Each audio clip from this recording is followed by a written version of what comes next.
Radio 1 FM 90 is brought to you by Stanbic Bank.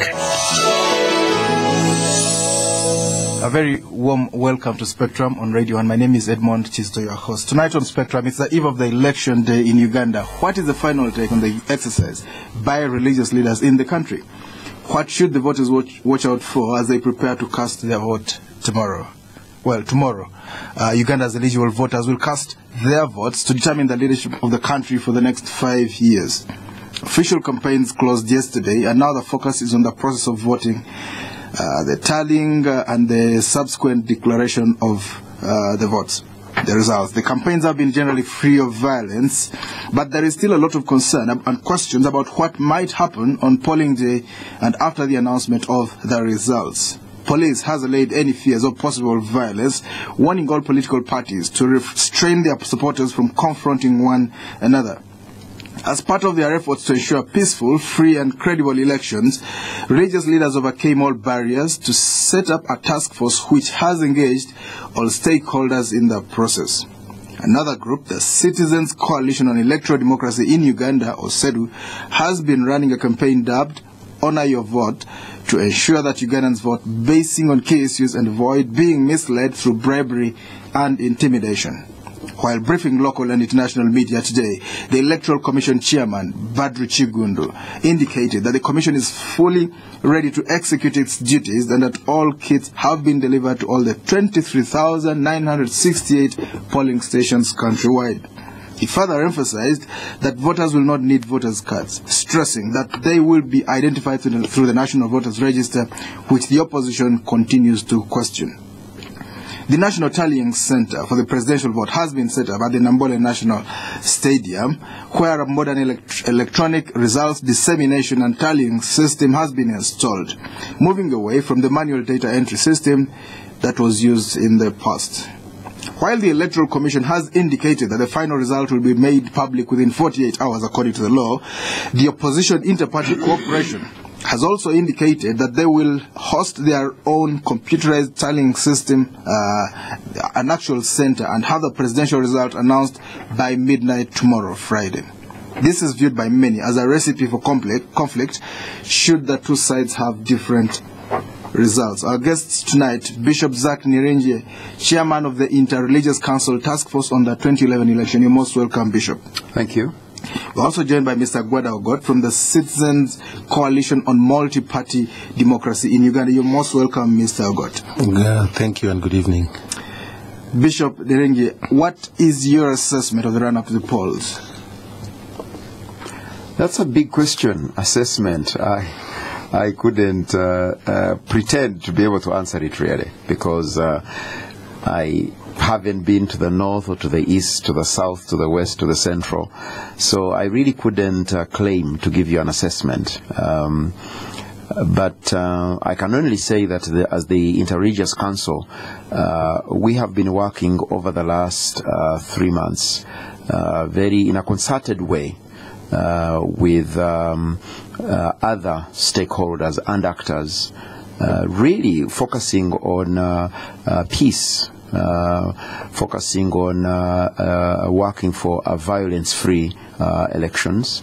And we've had various consultations, dialogue, meetings with various actors, presidential candidates, the media, media council, broadcasting council. We've had meetings with the judiciary to talk about preparedness for being able to adequately, judiciously, timely respond to petitions and dispose of them within the time frame that is as required by the law.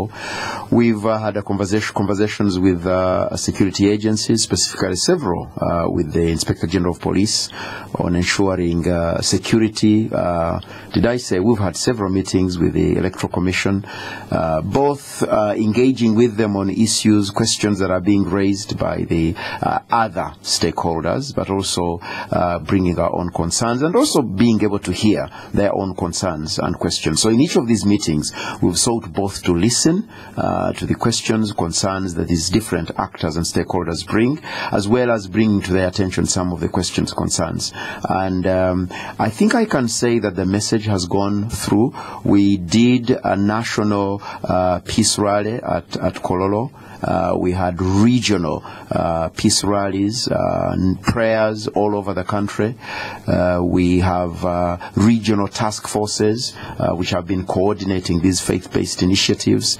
We have put in place a mechanism for mediation. In every region, we have launched an elders forum, which we really hope and has been active in bringing those who may be in conflict to the table to talk together. And we have, only this week, we launched a national elders forum. These are forums of retired people who are prominent, people who are respected in society, that we hope are there. Because these are people who don't have vested interest of the kind that active people have. You know, it's not a salary, it's not a job. They really, and they are speaking to leaders as their children, you know, and they speak with the vast experience they bring. So we hope that this mechanism provides an opportunity for those who are in conflict in a way that they are disagreeing. So rather than conflicts turning violent, hopefully these conflicts can be turned around to work for for the good of the country. So the National Task Force has worked on behalf of the Council of Presidents for peace and conflict transformation. And really, to put it simply, it's been a task force mobilizing the country, mobilizing the stakeholders, all around a platform for peace. Will the election be free and fair? Again, the work of the Electoral Commission, Badru Kigundu has assured you, that's really not a question for the Inter-Religious Council to answer, because, you know, the managers of that process. We have sought to urge the Electoral Commission to work in transparent ways, to work in ways that ensure that the process is credible. And, you know, once the process is credible, the outcomes are legitimate. So we've worked with them, bringing to their attention some of the questions. And we've really sought to work with the different party leaders to simply also say, work in a way that is hopeful, work in a way that bring to the table the questions you have. And I think that this has happened. As you listen to all different parties, there are still questions that remain. Now, as a council, the religious leadership would like the country to know that elections will not answer every question. The elections are not intended to solve the problems of the country. The elections are intended to elect leaders. That's it, you know. And therefore, it's to say to people, go out there, elect the leaders of your choice. And we also would want to say that there are some leaders, certainly, that this country does not deserve.